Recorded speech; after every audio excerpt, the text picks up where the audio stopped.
আজ হাজারো পরিবারগুলো শুধু স্ত্রী আর শাশুড়ি এদের মিল না থাকার কারণে ভেঙে যাচ্ছে।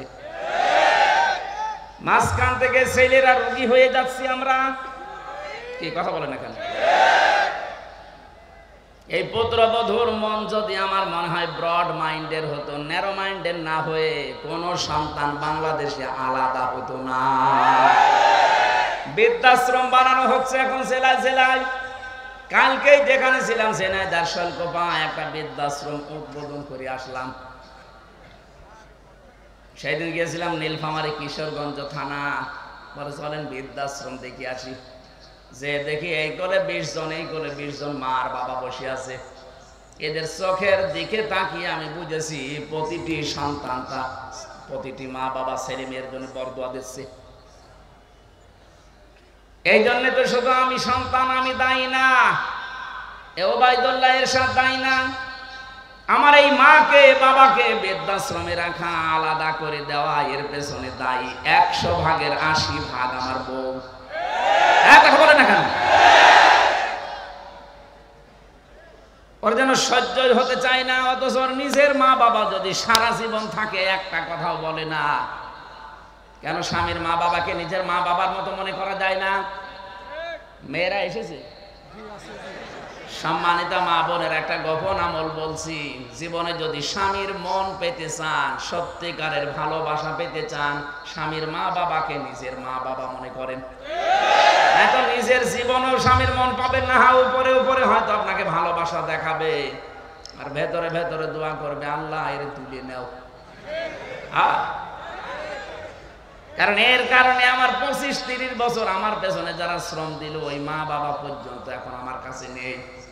নাকি ঢাকা শহরে এগুলো হয় না?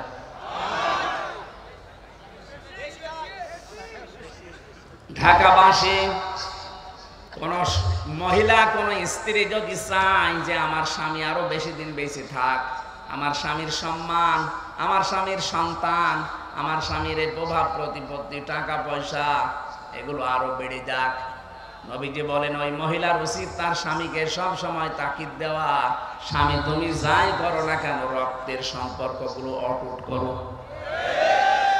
তুমি তোমার ভাইয়ের সাথে সম্পর্কটা ঠিক রাখো, তোমার বোনের সাথে সম্পর্ক ঠিক রাখো, মা বাবার সাথে সম্পর্ক ঠিক রাখো, তোমার চাচা চাচি ফুফা ফুফি এদের সাথে সম্পর্ক ঠিক রাখো, কারণ এদের সাথে সম্পর্ক রক্তের। কিসের? অথচ এদের সাথে আর সম্পর্ক খারাপ করার পেছনে দায়ী এই বউগুলো। আরে বউগুলোকে পিন দেয়, ঔষধ দেয় ওই বোর মার, ওর বড় বোন, ওখান থেকে শুধু ঔষধ পাঠায়, ওই আর কতদিন থাকবি, আলাদা হয়ে যা। আমার মনে হয় ঢাকাতে এরকম কিছু হচ্ছে, এই জন্য এত আওয়াজ দিচ্ছে। কার কার বউ এরকম ছোট মনের, একটু হাত তোলেন তো। না আছে, এই যে কোন জাহান্নামে আছে আপনি টের পাচ্ছেন না, আমি টের পেয়েছি। এটা ক্যামেরাটা একটু ওইদিকে ঘোরাও, তামাম দুনিয়ায় দেখার যে আল্লাহর ওলি একটা পাওয়া গেছে। না ভাই, খুব ঝামেলা আছে। এতদিন পর্যন্ত মেয়ে লোক ক্ষমতায় ছিল, এই জন্য নারী নির্যাতনের আইন খুব কড়াকড়ি। চাচা এরশাদ একবার গিয়েছিল, কিন্তু পুরুষ নির্যাতনের আইন ও সাঁতার ছেড়ে করেনি। ও যদি একটু শক্ত আইন করে যেত তো পুরুষ নির্যাতনেরও আইন আছে। বলেন তো এই যে জল্লাদটা, ও খালি একটা থাপ্পড় দিয়েছিল খালি সংশোধন করার জন্য। বউ শুধু কারণে অকারণে মায়ের সাথে তর্কাতর্কি করতো, মাকে কিছু দিলেই বউ রাগ করতো। শেষ পর্যন্ত বলছে আমি যে একটা থাপ্পড় দিলাম যে আমার টাকা আমার মাকে দেব, তোর কি? ছাতা মরে গেল, অথচ আজ আমি 30 বছর জেল খাটতেছি। একটা মানুষ বলেন তো 25-17 বছর বিদেশে, 20-22 বছর না হলে তার বিদেশ যায়নি। মনে করেন 20 বছর, 17 বছর আর 30 বছর, কত হয়? ওর জীবনে আর কি থাকে? এই জন্য জেলখানার একটা অভিজ্ঞতা আপনাকে আমি বলছি শিক্ষার জন্য। আবেগে পড়ে কোনো কিছু করতে যাবেন না। একবার যদি জীবনে কোনো ঝামেলা হয়ে যায়, সারা জীবন ওই 4 দেওয়ালের মাঝে বসে পস্তাবেন, কাউকে পাবেন না। আমি তো কিছু না করে গেছি তাই কাউকে পাইনি, আর আপনি অপরাধ করে যাবেন, আপনার বউ তখন অন্য জায়গায় চলে যাবে, আপনার ছেলে মেয়ে আপনার শত্রু হয়ে যাবে। এই পারিবারিক এই সমস্যার কারণে কত সন্তান পর্যন্ত তার বাবার নামে দেখলাম মামলা দিয়েছে। কে ভাই আপনাকে মামলা দিয়েছে? কে বলে আমার ছেলে, ওর মাকে নাকি আমি মেরে ফেলেছিলাম। বলেন নাউজুবিল্লাহ। এটা শুধু পারিবারিক জীবন গেল, সামাজিক আছে, রাজনৈতিক আছে, আন্তর্জাতিক কিছু নিয়ম আছে। আমরা যেন সতর্ক থাকি, যদি কোনো কারণে কোনো অপরাধের সাথে জড়িয়ে আবেগে হোক, কারো নির্দেশে হোক, একবার যদি আপনি চলে যান, শাস্তি পেয়ে যান, তখন ওই নেতাকেও আর খুঁজে পাবেন না।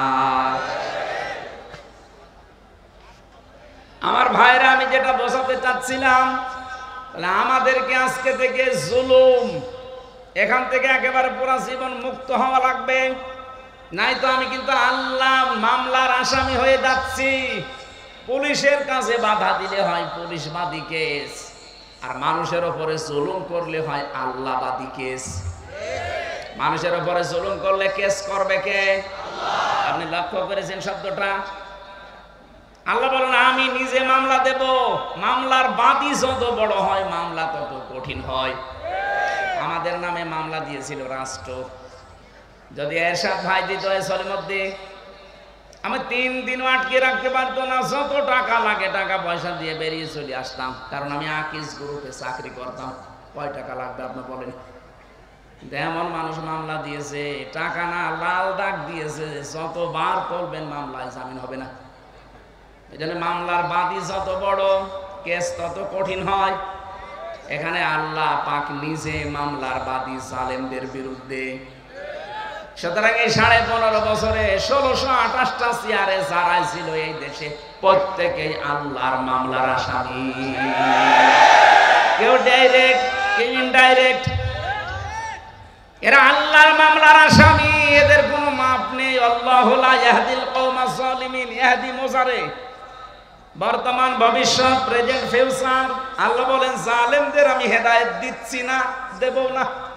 এই জন্য জালেমদের কপাল পুড়ে গেছে। দুনিয়াও আপনার শেষ, আখিরাত তো শেষ হয়ে গেছে। জালেমদের চোখের দিকে, মুখের দিকে এখন তাকালে দেখবেন শুধু চিন্তা, চিন্তা আর চিন্তার ছাপ। আরে ভাই, জেলে তো আলেমরাও ছিল, কই তাদের মুখে দেখতাম হাসি।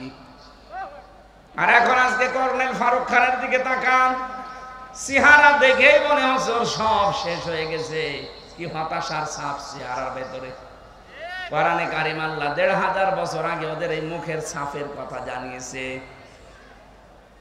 আল্লাহ পাক বলেন সূরা আনামের 44 নম্বর আয়াতের মাঝের অংশে এটা আছে, হাত্তা ইদা ফারিহু বিমা উতু আখাদনাহুম বাগতাতান ফাইদাহুম মুবলিসুন।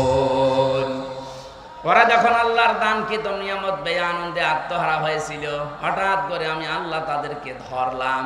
এদেরকে ধরেছে কে? ছাত্র জনতা মিলে শুধু ধরে নাই, আল্লাহ বলেন আমি ধরেছি ওদেরকে। ফাইদাহুম মুবলিসুন, ওরা হতাশ হয়ে গেছে, ওরা নিরাশ হয়ে পড়েছে। ওদের চেহারার দিকে আপনি তাকিয়ে দেখবেন যত রকমের চিন্তার ছাপ এই চেহারার ভেতরে ফুটে উঠেছে। ইন্নামা নুমলি লাহুম লিয়াজদাদু ইসমা ওয়া লাহুম আযাবুম মুহিন। মানুষের পাপ যখন পরিপূর্ণ হয়ে যায় তখন আল্লাহ তাদেরকে অপমানজনক শাস্তি দেয়। অপমান তো এরকম, মাথায় তো দড়ি আমারও দিয়েছিল, ওদের ওয়াইজ মাথায় দড়ি। ওদেরকে দেখলে মানুষ পচা ডিম মারছে, আর আমাদের মাথায় দড়ি দেখলে পুলিশ পর্যন্ত কাঁদতো। এক কথা বলছেন এখন, নিজে দেখেছি। হয়তো বাধ্য হয়ে পারতো না কিছু করতে, কিন্তু কাঁদতো। সিসি ক্যামেরার কারণে ওইদিকে তাকিয়ে চোখের পানির দিকে দেখতাম কাঁদতেছে। হুজুর আপনাকে একটু আমি সিঙ্গাড়া কিনে দেবো, ওই যে সিসি ক্যামেরায় ওই শয়তানরা দেখতে পাচ্ছে, তো দেখলে আমার চাকরি চলে যাবে।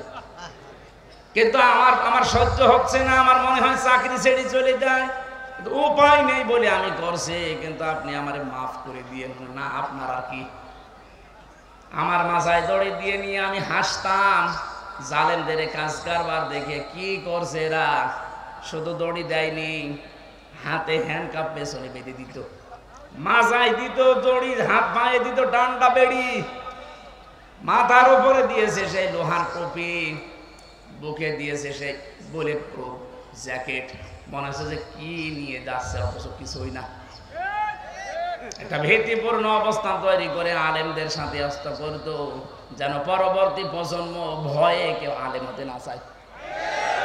জালেমদের কিন্তু জাতে মাতালো তালে ঠিক আছে, ওরা এমন এমন অবস্থা করতো। আরে ভাই, আপনি আল্লামা মামুনুল হককে আপনি জেলে রাখবেন, রাখেন, এত ফষ্টি নষ্টি করার দরকার কি?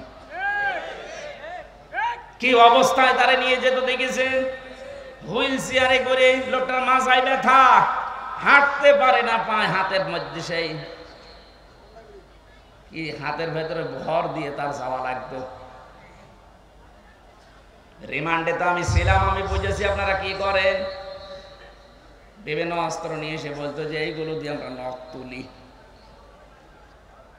কিছু কিছু মানুষের আমি দেখেছিলাম এত বড় বড় নখ হয়ে গেছে, ওই যাদেরকে আয়না ঘরে রেখেছে, তাও তো এটা 2 নাম্বার। আসলটা যারা আছে এত বড় বড় নখ হয়ে গেছে, চুল দাড়ি গপ দেখলে মনে হচ্ছে ওরে বাবারে জঙ্গল থেকে বেরিয়ে আসতেছে। এই নখ দিয়ে দেওয়ালের সাথে খুশিয়ে খুশিয়ে লিখে রাখতো কাটা কাটা অক্ষরে যে ভাই, যদি কেউ বাইরে যেতে পারেন এই নাম্বারটা একটু জানাবেন যে নাম্বারের লোকটা এখনো বেঁচে আছে। কি করেছেন আপনি বলেন তো? আর আপনি বলেন আমি কি করেছি, আমার পালানো লাগলো, কি করেছেন আপনি টের পাচ্ছেন না? আপনার পাপের বোঝা পরিপূর্ণ হয়ে গেছে, এই জন্য তো আল্লাহ এত অপমান করছে। বিচারপতি মানিকের মতো এরকম একটা হারামি পরে বিচারপতি বানিয়ে পুরাটাই অবিচার করেছে। আল্লাহ পাকও দেখিয়েছে, কলার পাতায় শুয়েছে, ওর বিসি উড়ে গেছে, সংসার করার কাজ শেষ। দেখেন কবে সন্দেহ, ওর বউ চলে গেছে, কারণ বিসি না থাকলেও বউ থাকবে। আযাব মহিন শুধু পড়েছি, এটা আমি দেখলাম নিজের চোখে যে আল্লাহ অপমান করে কি করে। এই কথা বলে না কেন? এজন্য আমি আবার বলছি, আমরা যারা আছি সাবধান, যদি আগামীতে চেয়ার পানও জুলুম করবেন না। আপনার বাড়ি ঘর, আপনার অফিস আদালত যতই মজবুত করেন, আল্লাহ কিন্তু ওইটা জনশূন্য করে দেবে। আল্লাহ আমাদের হেফাজত করুন, বলেন আমিন। আমরা আজকে একটা গ্রাম নিয়ে আলোচনা করব, খুব খেয়াল করে মিলাবেন। আমার তো কোরআনের আয়াত পড়লেই মনে হয় এটা কেবল নাজিল হচ্ছে। সূরা নমল থেকে আমরা পড়েছি, এর নামকরণ, ঐতিহাসিক প্রেক্ষাপট, ব্যাখ্যা, অনেকগুলো কথা আছে, মাতৃভাষায় অর্থ, এগুলো সব বাদ দিয়ে দিলাম। আমার 10টার ভেতরে ডাক্তার ঘুমাতে বলেছে, এখন 10:30 বেজে গেছে, তাড়াতাড়ি শেষ করব, এই জন্য আমরা সব বাদ দিলাম। সূরা নাহাল 112 নম্বর আয়াত। আজকের আলোচনার বিষয় গ্রাম। কি বললাম? এটা কি গ্রাম নাকি শহর? আল্লাহ রাব্বুল আলামিন এমন একটা গ্রামের, এমন একটা জনপদের উদাহরণ আমাদের কাছে দিচ্ছেন, একটু মিলিয়ে দেখবেন। অবরাবাল্লাহু মাসালান ক্বরিয়াতান কানাত আমিনাতান মুতমাইন্নাহ। আল্লাহর এই দৃষ্টান্তের দিকে লক্ষ্য করো। আল্লাহ রাব্বুল আলামিন নিজে একটা দৃষ্টান্ত দিচ্ছে, উদাহরণ তোমাদের সামনে পেশ করছে, উপমা দিচ্ছে আল্লাহ তোমাদের সামনে একটা গ্রামের। কিসের?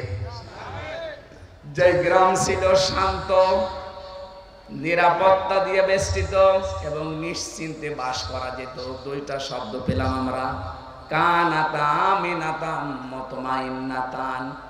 এটা যদি ক্লাস হতো তাহলে এখানে আরবি গ্রামারের অনেক নিয়ম আছে। ক্বরিয়াতান, কানাত, আমিনাতাম, মুতমাইন্নাতাম, এই শেষে তাগুলো কেন এসেছে? এগুলো ক্লাস হলে বোঝানো ভালো হয়। যত তাফসীর মাহফিল, আল্লাহ পাক 2টা সুন্দর সুন্দর উদাহরণ এখানে সেট করলেন। 1 নম্বরে এমন গ্রাম যেটা নিরাপদ এবং নিশ্চিন্তে বাস করা যেত।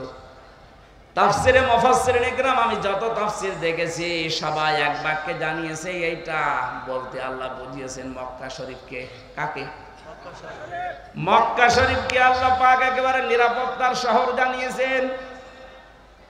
আত-তিনি ওয়াজ-যাইতুনি ওয়া তুরি সিনিনা ওয়া হাযাল বালাদিল আমিন। এটা একটা নিরাপদ শহর। এবার আসেন তো বাংলাদেশের সাথে এই শব্দটা মিলাই। আমরাও কিন্তু ঠিক নিরাপদে ছিলাম, হঠাৎ করে সে 47 থেকে আরম্ভ হয়েছে। কি 47 থেকে আরম্ভ? এর আগে তো শান্ত শিষ্ট নিরাপত্তা বেষ্টন করে আমরা ছিলাম। কারণ 800-850 বছর আমাদের এই এলাকাটা, এ পুরা ভারতবর্ষ মুসলমানদের হাতে ছিল। মুসলমানদের যখন হাতে ছিল তখন শিরক এত বেশি ছিল না। কারণ মুসলমান ক্ষমতা নেওয়ার পরে যে কাজগুলো করবে তার 1 নম্বরে তারা শিরক বন্ধ করবে। সূরা আলে ইমরানের এবার 93 নম্বর আয়াতের তাফসীর করা আছে। আমার তাফসীর আজকে হচ্ছে কোরআন বিল কোরআন। ভালো করে খেয়াল করুন ভাই। ইন্না আউওয়ালা বাইতি উবদিআ লিন-নাসি লাল্লাযী বিবাক্কাতা মুবারাকান ওয়া হুদাল লিল আলামিন। আল্লাহ পাক বলেন পৃথিবীর প্রথম ঘর যেটা প্রতিষ্ঠিত হয়েছে, যেটা বানানো হয়েছে বাক্কায়, মানে মক্কায়। মক্কার প্রাচীন নাম হচ্ছে বাক্কা। এর ভেতরে 1 নম্বরে মুবারাকান, বরকতময় করে দিয়েছি আমি আল্লাহ এই ঘরকে। 2 নম্বরে এখানে হেদায়েতের মশাল জ্বালিয়ে দিয়েছি তামাম বিশ্বের মানুষের জন্য। 2টা বিষয় আল্লাহ জানালেন এই ঘর সম্পর্কে, যেটা বরকতময়, এটা হেদায়েতের মশাল। আমান দাখালাহু কানা আমিনা। কেউ যদি এই ঘরে প্রবেশ করে আল্লাহ তাকে নিরাপত্তা দিয়ে দেয়। কে বলছেন? কি পেলেন শোনার পরে আপনি খালি শুনিয়ে যাবেন, আমি বলে যাব না। এখান থেকে কিছু নিয়ে আমাদের জীবনে এবার লাগানো লাগবে। কথা বলেন না কেন? আল্লাহ যে বললেন আমান দাখালাহু কানা আমিনা, এই ঘরের এরিয়ার ভেতরে যারা আসবে তাদেরকে নিরাপত্তা দেবে কে? আপনি দেখেছেন কেমন নিরাপদ ঘর? অথচ এরিয়ার বাইরে গেলে দেখবেন চিন্তায় হয়, মারামারি হয়, গালাগালি হয়, দেখলে মেরে ফেলবে। কিন্তু এলাকার ভেতরে আপনি যতক্ষণ থাকবেন, ওই সে আবাহমান কাল থেকে কেউ যদি বাবার হত্যাকারী কেউ দেখে যে কাবার চত্বরে কিচ্ছু বলতো না, এমন নিরাপদ আল্লাহ দিয়েছিলেন। এখন আমার প্রশ্ন, বাংলাদেশ কি কাবা শরীফ? কথা বুঝে উত্তর দেবেন। বাংলাদেশ কি কাবা শরীফ? এটা কাবা থেকে 6000 কিলোমিটার দূরে। তাহলে আমাদের 56,000 বর্গ মাইলকে নিরাপত্তা দিয়ে বেষ্টন করা লাগবে না? কি শত্রু দেখতে পাচ্ছেন না চারিদিকে? পাশের রাষ্ট্র আমাদের প্রতিবেশী, ওদের সাথে যাদের যাদের বর্ডার আছে তারা প্রত্যেকটা বর্ডারে মার খায়। পাকিস্তান বর্ডারে মার খায়, চীনের বর্ডারে মার খায়, মায়ানমারের বর্ডারে মার খায়, নেপালের বর্ডারে মার খায়। আর যত মার আমাদের দেয়, ওরা মার খেয়ে শেষ করে না। দেখবেন পাকিস্তানে আর চীনের কাছে মার খেলে ওরা বলিউডে সিনেমা তৈরি করে। ওইটা দিয়ে ওরা সিনেমা বানায়। সিনেমার নায়ক দেখেছেন? আল্লু অর্জুন, রামচরণ, প্রভাস, এদেরকে দিয়ে সিনেমা বানায় আর ওটা আবার হিট করায়। আর এইটা দিয়ে আমাদেরকে টাকা পয়সা যা উপায় হয় ওইটা দিয়ে আমাদের মারে। ওরা মায়ের খায় পাকিস্তানের বর্ডারে, চীনের বর্ডারে, মায়ানমারের বর্ডারে। আর মারে কাদের বলেন? নিরাপত্তা দেওয়ার জন্য এবার কি লাগবে বলেন? আল্লাহ বলেন এই তো কাবা শরীফ না তোমার বাংলাদেশ, 6500 কিলোমিটার দূর। তাহলে এইটাকে যদি নিরাপত্তা দিয়ে ঢেকে রাখতে চাও কি করা লাগবে? এবার আসেন, আমি বলছি সূরা আনআম 7 নাম্বার পারা 17 নাম্বার পৃষ্ঠা, প্রথম নাম্বার লাইনের 82 নাম্বার আয়াতের প্রথম অংশে আছে। আধুনিক যে তাফসীর আছে সব মিলাবেন, এটা পাবেন। আল্লাযীনা আমানু ওয়া লাম ইয়ালবিসু ঈমানাহুম বিযুলমিন উলাইকা লাহুমুল আমনু ওয়া হুম মুহতাদুন। আল্লাহ পাক বলেন যারা ঈমান আনবে আর ঈমানের সাথে যারা জুলুম মিশ্রণ করবে না। এখানে জুলুম মানে শিরিক।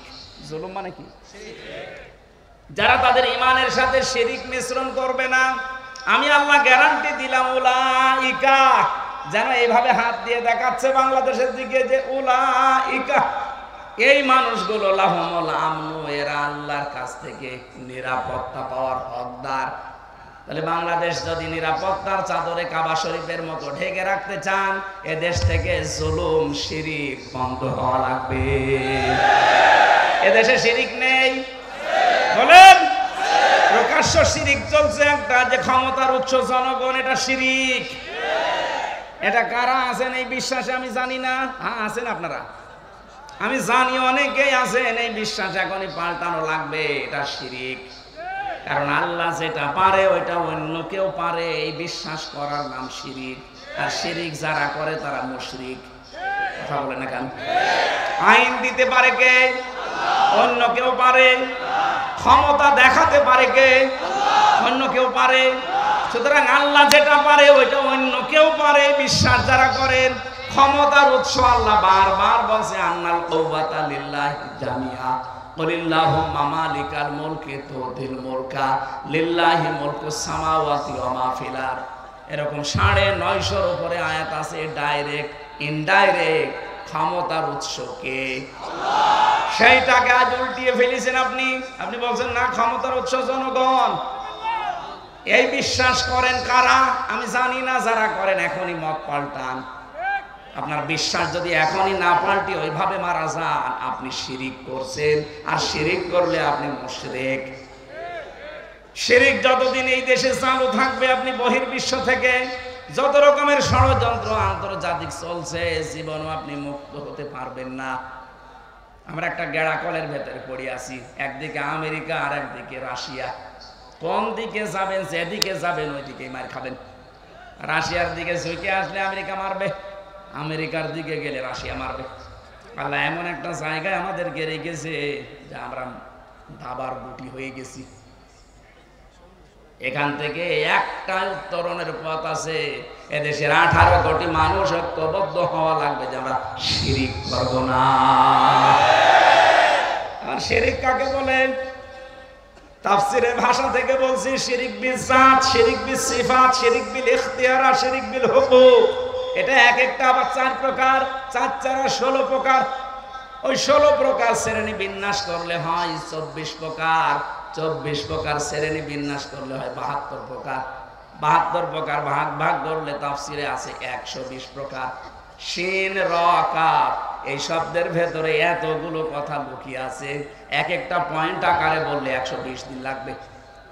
এত কথা শুধু একটা শব্দের ভেতরে আল্লাহ লুকিয়ে রেখেছেন। তাফসীর করতে গেলে সময় লাগে। এই কারণে আল্লাহ রাব্বুল আলামিন আমাদেরকে নিরাপত্তা দেবেন ৫৬,০০০ বর্গ মাইল। যত রকমের দুশমনী, যত রকমের ষড়যন্ত্র কৌশল হচ্ছে, যত রকমের কোট কৌশল চলছে, সব কিছু থেকে আল্লাহ আমাদের বাঁচাবেন। গ্যারান্টি দিয়েছেন উলাইকা লাহুমুল আমনু, এই মানুষগুলো নিরাপত্তার হকদার। কিন্তু শিরিক জুলুম বন্ধ করা লাগবে। জুলুম যাই হোক বন্ধ হয়েছে, কিন্তু শিরিক এখনো বন্ধ হয়নি। কথা বলেন না? আমাদের দেশকে যদি এখন আমরা নিরাপত্তায় ঢেকে দিতে চাই, কি লাগবে? সর্বপ্রথম শিরিক মুক্ত হওয়া লাগবে। এখন একটা একটা করে পয়েন্ট আকারে বললে এত সময় থাকবেন আপনারা, নাকি আমি আয়াতটা আগে শেষ করে নিই? এত প্রকার বলা ঠিক সম্ভব না। এখন আমি যতটুকু পারি আয়াতটা শেষ করে তারপরে যদি সময় আমার কোলায়, আমার কণ্ঠ, কারণ 3টা বছরে জালেমরা যা খাওয়িয়েছে, শরীরটা শেষ করে দিয়েছে। কিছুক্ষণ কথা বললে আমার গলায় ব্যথা করে। ভেতরে তো কোনো চিকিৎসা নেই। যে ডাক্তার আসতো সব রোগের এক ওষুধ। কেউ যদি বলে আমার পেটে ব্যথা, ও যা দেয়। কেউ যদি বলে আমার নুনু ব্যথা, তো একই। হ্যাঁ, আপনি জিজ্ঞেস করেন যারা ছিল, যা বলবে একই ওষুধ দেয়। আরে ভাই, পেটে আর নুনু কি এক? তারপরেও একই খেলে খান, ওরা ভালো হয়ে যাবে। কারণ বাইরে তো যেতে পারবেন না। এই অবস্থায় 3টা বছর। তারপরেও আমার তো ডাক্তারের কাছে নিয়েই যেত না। 14 দিন বলার পরে একদিন নিয়ে যেত, তার 4-5 জন কারারক্ষী। মনে হচ্ছে যে কি হয়েছে, বাইরেও যাও ভেতরে যাও। এত ভয় এদের। সিসি ক্যামেরা দিয়ে রাখতো, কারারক্ষী আলাদাভাবে বসিয়ে রাখতো। কি বলেন তো, আমার শরীর চলে না, আর এরা এত ভয় পায়। আমি যদি মামুনুল হক সাহেবের মতো হংকার মঙ্কার দিতাম তাও তো হইতো। আমার এমনি শরীর ভালো না, তারপরে ওদের মারা যদি কলেজায় কাপড় উঠে যাচ্ছে, 4-5 জন আমার পেছনে লাগিয়ে রাখতো। ঢাকাবাসী, আমি যে আয়াতের প্রথম 2টা শব্দ আল্লাহ জানিয়েছিলেন যে এমন একটা নিরাপদ শহর ছিল, যে শহরের 2টা বৈশিষ্ট্য, একটা নিরাপত্তা আর একটা নিশ্চিন্তে বসবাস করা। রব্বুল আলামিন বলেন ইয়াতিহা রিজকুহা রাগাদাম মিন কুল্লি মাকান।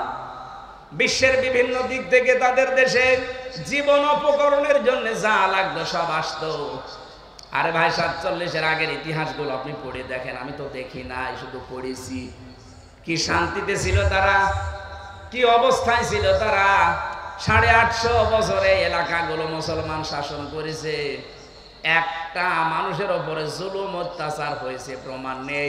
যদি একটু কিছু পাওয়া যেত সঙ্গে সঙ্গে বিচার হয়ে যেত।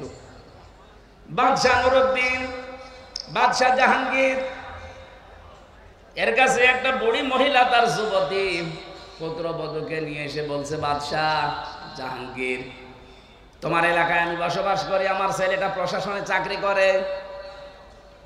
প্রতিদিন রাতের বেলা একটা দুর্বৃত্ত এসে আমার ভয় দেখায়। আমার এই পুত্রবধূ খুব সুন্দরী, তার ইজ্জত সম্ভ্রম লুণ্ঠন করার জন্য তোমার কাছে বিচার দিয়ে গেলাম। আজকে রাতটা যদি নিরাপত্তা দিতে পারো আমাদের দাও, যদি না দিতে পারো তাহলে আমি সকালে এখান থেকে চলে যাব।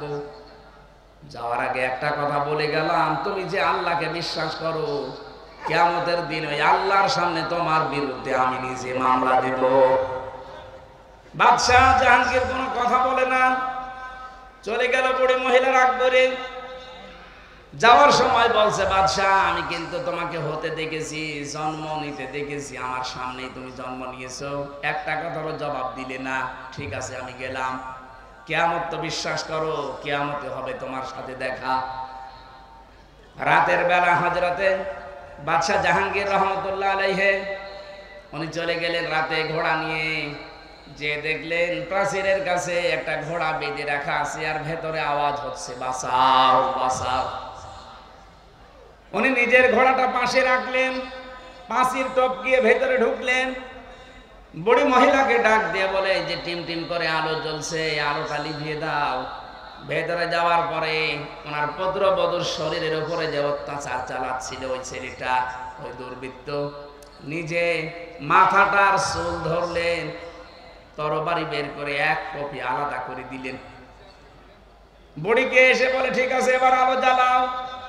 আলো জ্বালানোর পরে তিনি দেখলেন, দেখার পরে বললেন আলহামদুলিল্লাহ। বুড়িকে ডাক দিয়ে বলে, 1 গ্লাস পানি নিয়ে আসো।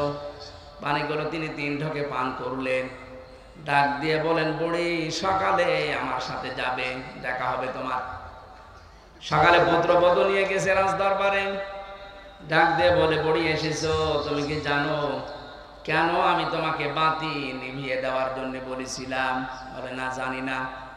তুমি যখন আমার কাছে নালিশ দিলে, বিচার দিলে, ওই সময় থেকে আমার মনের ভেতরে একটা আশঙ্কা হচ্ছিল যে আমার বাড়ির এত কাছে আমার ছেলে ছাড়া এই দুষ্কর্ম করার সাহস কারো হবে না। মনে মনে ভাবলাম আমার ছেলে আমারই মেরে ফেলা লাগবে।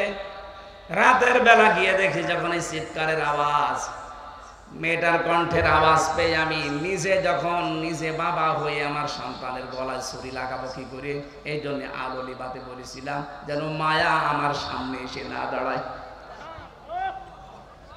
এক কপে আলাদা করার পর আমি ছেড়ে দেবো, দেই নাই। চিন্তা করলাম আলোতে নিয়ে দেখি আসলে কার মাথা। যে দেখি না ছেলেটা আমার না অন্য কারো, তখন আমি খুশি হয়ে শুকরিয়া আদায় করে ফেলে দিলাম, আলহামদুলিল্লাহ। পানি আনতে বলেছিলাম এই জন্যই, যখন বিচার দিয়েছে ওই দিন থেকে শুরু করে ওই সময় থেকে এ পর্যন্ত 1 ঢোকও পানি আমি খাইনি, কারণ তুমি কিয়ামতে বিচার দেবে আমাকে হুমকি দিয়েছো। নিজের মাথার যে মুকুট আছে বাদশার, ওইটা ওই মেয়েটার বুকের পায়ের উপরে রাখলেন। পায়ের কাছে রেখে বাদশাহ জাহাঙ্গীর ডাক দিয়ে বললেন, বুড়ি মুসলমানদেরকে কি মনে করো আমি জানি না, আমার যে মাথার মুকুট এই এই এলাকাটা আমার বাপ দাদারা মিলে আমরা আজ মুসলমানেরা 850 বছর শাসন করছি। এ বিশাল সাম্রাজ্যের দাম আল্লাহর কাছে আমার এই মুকুটের যতটুকু দাম আছে তার চাইতে বেশি মূল্য তোমার এই পুত্রবধূর ইজ্জতের। ইসলাম সত্যি যদি এসে যান, কোনদিন জোর জবরদস্তি করে আপনাকে ধর্ম গ্রহণ করানো হবে না। হয়তো আপনাকে বলতে পারি যে 4500 ধর্মের গ্রন্থ আছে দুনিয়ায়, আপনি আমাদেরটা পড়েন। বিবেক যদি আপনার একটু কাজ করে, আমি জানি কোরআন একটু বুঝে পড়লে আপনি আর অন্য ধর্মে থাকবেন না। যশোরের এক কলেজের অধ্যাপক, হিন্দু, বিসিএস ক্যাডার, স্যারকে আমি বলেছিলাম যে স্যার আপনি মাত্র 3 মাস এই কোরআন শরীফটা বাংলা পড়বেন, আপনাকে আমি মুসলমান হতে বলি না। 3 মাস পরে দেখি উনি নিজের থেকে বলছে আমি মুসলমান হয়ে যাব। আমাদের ধর্মে কিন্তু লা ইকরাহা ফিদ্দিন, জোর জবরদস্তি নেই, জবরদস্তি নেই, বাড়াবাড়ি নেই। যদি বাড়াবাড়ি জবরদস্তি থাকতো 850 বছরে এই এলাকায় কোনো হিন্দু থাকতো না। অথচ আমরা কি দেখতে পাচ্ছি, মাত্র কয়েক বছরের ব্যবধানে আপনারা এলাকায় দায়িত্বে পেয়ে পাশের রাষ্ট্র প্রতিবেশী আপনারা, অথচ কি করছেন এখন? এখানে মিথ্যা ধোয়া তোলেন আর ভারতে হিন্দুরা মুসলমানদের উপরে অত্যাচার করেন। আপনারা আবার মানবতার কথা বলেন, আপনার মুখে মানবতার কথা মানায়। যারা মসজিদ ভেঙ্গে মন্দির বানায়, এক কথা বলেন কেন? বাংলাদেশে একটা মন্দির ভেঙে মসজিদ বানানো হয়েছে, যদি প্রমাণ দিতে পারেন এ দেশ আপনাদের হাতে আমরা তুলে দেব। আপনারা কি ওদার মনের পরিচয় দেন? এত বড় বিশাল দেশ বলে আপনাদের জায়গা নেই, মসজিদ ভেঙে মন্দির বানানো লাগবে কোন কারণে? মসজিদ গুলো ভেঙ্গে ভেঙ্গে মন্দির না বানিয়ে মানুষের কর্মসংস্থান তৈরি করেন। আপনাদের উপর আল্লাহর দয়া, আল্লাহর মায়া মহব্বত আসবে। আল্লাহ পাক বলেন এই যে ইয়াতিহা রিজকুহা রাগাদাম মিন কুল্লি মাকান, তাদের কাছে বিভিন্ন দিক থেকে রিজিক আসতো। ওই সময়ের কথা বলছি, সিরিয়া থেকে, ইয়েমেন থেকে, আশপাশের রাষ্ট্রগুলো থেকে জীবন উপকরণের জন্য যা লাগে আল্লাহ সব ওদের মাধ্যমে পাঠাতেন। মানুষের মনোভাবে তৈরি করে দিতেন, তারা মানবতার খাতিরে হলেও পাঠিয়ে দিত। আমরা যদি আজ আফগানিস্তানের মতো আল্লাহর উপরে ঈমান এবং তাকওয়া অর্জন করতে পারি, শুধু পাকিস্তান না, শুধু তুরস্ক না, শুধু রাশিয়া না, বিশ্বের যত মানুষ আছে তাদের ভেতরে আল্লাহ আলাদা একটা মনুষ্যত্ব তৈরি করে দেবে, মানবতা বোধ জাগিয়ে দেবে। তারা বাধ্য হবে আমাদের জন্য জীবন উপকরণ সব পাঠিয়ে দিতে। ভারত ছাড়া যদি আশপাশের সবগুলো দেশ চলতে পারে, আমি ইতিহাস পড়ে দেখেছি মায়ানমার, ইতিহাস পড়ে দেখেছি নেপাল, পাকিস্তান, চীন, ভুটান, যতগুলো দেশ আশপাশে আছে, আফগানিস্তান সহ, একটাও ভারতের সাথে, এদের সাথে সম্পর্ক না রেখে যদি চলতে পারে, 18 কোটি মুসলমান এ মুশরিকদের সাথে সম্পর্ক ছাড়া চলতে পারবে? কোন দরকার নেই আপনাদের সাথে আমার। প্রতিবেশীর কাজ যদি প্রতিবেশীর মতো না হয়ে, এত বড় জঘন্য প্রতিবেশী পৃথিবীর কোন রাষ্ট্রের পাশে আমি পাইনি। কয়েকদিন আগে সিঙ্গাপুর, মালয়েশিয়া, থাইল্যান্ড, কতগুলো দেশ ঘুরলাম, ওই আপনাদের মতো এরকম নিকৃষ্ট মানের প্রতিবেশী তো আমরা পাইনি। জর্জার মূল্য তার এই যদি শুরু করেন, তামাম দুনিয়ায় কিন্তু মুসলমান 2 নম্বরে আছে। আপনারা হিন্দু মাত্র 130 কোটি আর মুসলমান 200 কোটি। একজন করে যদি ধরা হয়, এ পৃথিবীতে একটা হিন্দু আর থাকবেন না। প্রতিবেশী, এই জন্য আমরা আর কিছু বলছি না। ওনার প্রতিবেশী প্রতিবেশীর মতো থাকেন। গণহত্যাকারী একজন খনিকে আশ্রয় দিয়ে এরপরে আবার মানবতার কথা বলেন, আপনাদের মুখে এটা মানায় না। লজ্জা যদি থাকে তাড়াতাড়ি ফেরত দিয়ে দেন, আমরা ফাঁসি দিয়ে দেই। কারণ বিচারক যারা আছে, আপনি তাকান, অ্যাডভোকেট যারা, ব্যারিস্টার যারা, তারা বলছে উনি যা করেছে 160টার উপরে অলরেডি মামলা হয়ে গেছে, ওনারে কমপক্ষে জেনুইন ভাবে 100 বার ফাঁসি দেওয়া যাবে। 100 বার লাগবে না, একবার দিলেই তো শেষ। আপনারা নিজেরা বলতেন যে আমাদের স্বামী স্ত্রীর সম্পর্ক, কিসের স্বামী স্ত্রী? আপনি যদি সত্যি স্বামী হয়ে থাকেন তাহলে তো স্ত্রী চলে গেছে, সাথে গেছে আরেক শালী। এই দেশ থেকে আমরা যারাই দেখি বিদেশে যায়, তারা রেমিটেন্স যোদ্ধা, তারা টাকা পাঠায়, অথচ এই দুইজন আজ 3 মাস 4 দিন হয়ে গেল একটা টাকাও পাঠায় না। কেউ স্বামীর পকেট মারেন, কেউ দুলাভাইয়ের পকেট মারেন। অন্তত 2 বোন মিলে যদি মাসে মাসে 50,000 করে তো টাকা পাঠানো যায়। আমরা ঋণে জর্জরিত হয়ে আছি, আর একটা টাকা 3 মাস 4 দিনে পাঠালেন না, আবার ষড়যন্ত্র করেন। থামেন, থামেন। আর আপনাদেরকে বলবো, এই গণহত্যার সাথে যারা জড়িত, এই পৃথিবীতে ইতিহাস, হিটলার, চেঙ্গিস খান, এই যে লক্ষণ সেন, যারাই পালিয়ে গেছে পৃথিবীতে মানব হত্যার সাথে যারা জড়িত, তারা দুনিয়ায় কোনোদিন ফিরে আসেনি, আসবেও না। এই জন্য ওই ফাঁদে পা দিয়ে আমাদেরকে এসপি সাহেব বলছিল যে মানুষকে জানাবেন, এই ফেসবুকে উন্মাদনায় পা দিয়ে অনেকে আজ উশৃঙ্খল বিশৃঙ্খল তৈরি করছে, এরা যেন থামে। কিচ্ছু হবে না, সব ষড়যন্ত্র মোকাবেলার জন্য দেশের 18 কোটি মানুষ প্রস্তুত। এখন আর দল বিদল নেই, এখন সব দল এক দল, আমরা হচ্ছে মাজলুম। খালি ওই 14 দল বাদ দিয়ে ওরা তো এখন আর নেই, বাকি আমরা যা আছি 2-1 থাকলে ওরা এখন মুসলমান হয়ে গেছে। আমার বংশেরটা আমি বলছি, ওরা তো 100 জনের 98 জন আল্লাহর ওলিকে নবী মানত, এত শক্ত। কিন্তু এখন এই বিকাল আগস্টের 5 তারিখের বিকাল 5টা বাজতে বাজতে আমার মোবাইল করে বলছে, ভাতিজা আমরা সব জামাত ইসলামী হয়ে গেছি। হ্যাঁ, এখন জামাত ইসলাম। আর এতদিন বলতো আমাদের বঙ্গবন্ধু আমাদের নবী, মানে নবী বলতো না কিন্তু এরকম মানতো। নবীজিকে গালি দিলে কিছু বলতো না, কিন্তু ওরে যদি কেউ একটু পান থেকে চুন খসে, গোষ্ঠীতে গোষ্ঠীতে গন্ডগোল বাইতে যেত, এরকম কঠোর অবস্থা ছিল। আর বিকাল 5টা বাজতে বাজতে ওরা বলছে, ভাতিজা তুমি কোথায়? আমরা সব জামাত ইসলামী হয়ে গেছি। এই তো 14 দলের বাইরে যারা আমরা ছিলাম সবাই আমরা মাজলুম। এখন কিন্তু উহুদের ময়দানে চলছে এই বাংলাদেশটা। একটু যদি স্লিপ কাটা হয়, এখন এই গনিমতের মাল পোড়াতে ব্যস্ত থাকবেন, খালিদ বিন ওয়ালিদের মতো আকস্মিক ভাবে হামলা করে সব হত্যা করে ফেলবেন। এখন সে অবস্থায় আছে, এগুলো সব বাদ দেন। মুসলিমদের যা করা দরকার করণীয়, এখন পাহারা দেওয়া লাগবে দেশটা। বিশেষ করে যারা দায়িত্বে আছেন, সম্মানজনক একটা সময় নিয়ে তাড়াতাড়ি করে একটা নির্বাচন দেন।